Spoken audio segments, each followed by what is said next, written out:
Fire Emblem feels like the least likely thing for me to become interested in or even talk about on this channel, yet as of late I've gotten really into playing Fire Emblem Three Houses, a game I initially picked up last fall, put 10 or 15 hours into, and now as I've gotten back to the Switch and gotten into playing it more, Fire Emblem is so much more than just a franchise that spun out the sword-wielding characters in Super Smash Bros. In fact, it's a series that I'm actually deeply interested in playing some more after I finish up this game, because I think that Fire Emblem plays into one of my favorite aspects of any video game.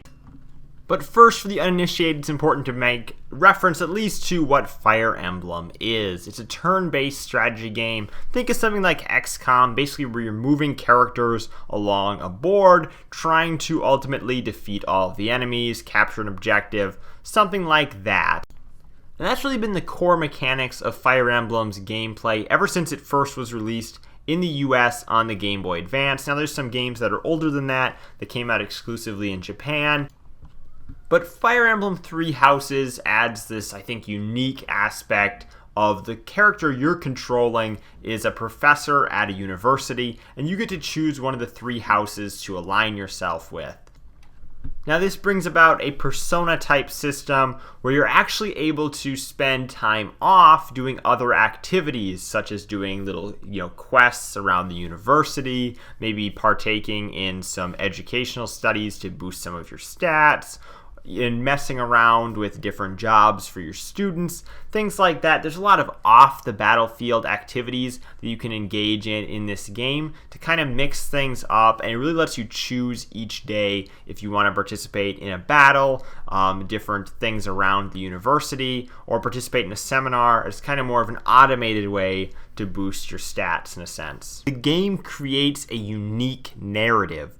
While Fire Emblem does have 4 different endings and overall a straightforward story, I think that the bonds you create and the attachments you have with the other characters in your party is definitely a unique narrative that can only kind of be created by each individual player. Add in the fact that Fire Emblem has always been a series with permadeath. This really does help shape a unique narrative and something that I think makes the game stand on its own, because my playthrough isn't the same as the playthrough somebody else had, even if we all got one of 4 specific endings. Now, while this is controversial for some more hardcore Fire Emblem fans, I will admit that as a first-time player, I am playing the game on casual mode. Casual mode being a mode that came about during the 3DS era of the Fire Emblem games. And by playing on the casual mode sort of difficulty, you're removing permadeath. And while I've really enjoyed this game, and I'm eager to try out some of the others in the series, I think I'll probably try out the GameCube game next, which I know is very rare and hard to obtain a physical copy of.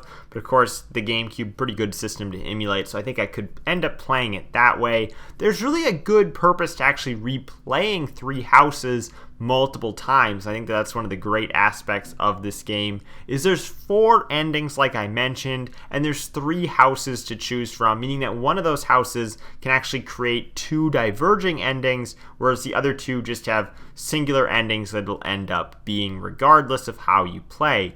Now, I'm right now playing in the Black Eagle house, but the other 2 houses are appealing to me as well, and I think that I may go back and replay the game with those 2 houses at some point in time so that I can try out those different endings and kind of see the narrative play out from that perspective. Obviously, when you're a professor leading the other 2 houses that I don't currently control, those have unique characters, so there's a bunch of characters that I see in the game, but I'm not very aware of because I don't know them on the personal level that I know the characters in my squad right now. So playing as the other 2 houses is going to get you different characters, as well as a little bit different of a storyline, and then of course a different ending as well. So there's definitely a good reason to replay the game more than once, but I am interested in playing the GameCube or maybe even the 3DS titles here in the future as well, because I really do think that this is a game that shapes a unique narrative and creates unique experiences. Those are the kind of games that I really enjoy. So I think that by playing with permadeath on next time, it's going to make me really think through things a little bit more in terms of the strategy, as well as making me really regret the loss of some of the characters if I would be to lose them.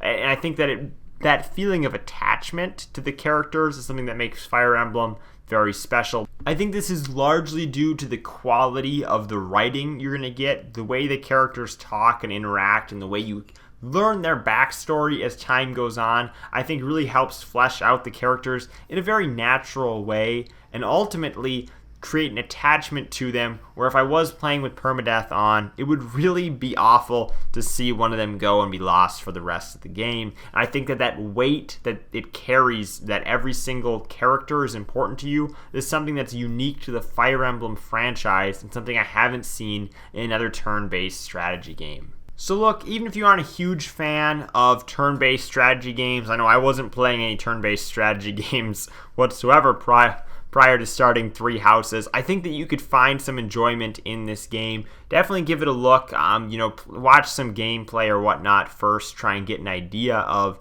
at least the beginning of the game and the way it plays out, and see if it's something that you think you would be interested in, because I'm very happy to have came across this franchise. Obviously something that's been exclusive on the Nintendo platforms for a long time, and I think it's just been overlooked by a lot of Westerners like myself, and we just kind of see it as, something that's being included in Super Smash Brothers. It's really not that big over here. I kind of think that that's a shame, because the game itself is great, the localization is great, and I think that there's a lot to enjoy about Fire Emblem Three Houses, and maybe the majority of the franchise overall, though some of the games can become painfully hard, and I think that Three Houses perfectly caters to the option to have difficult gameplay, while also offering the casual mode for those that want to play that way like I did.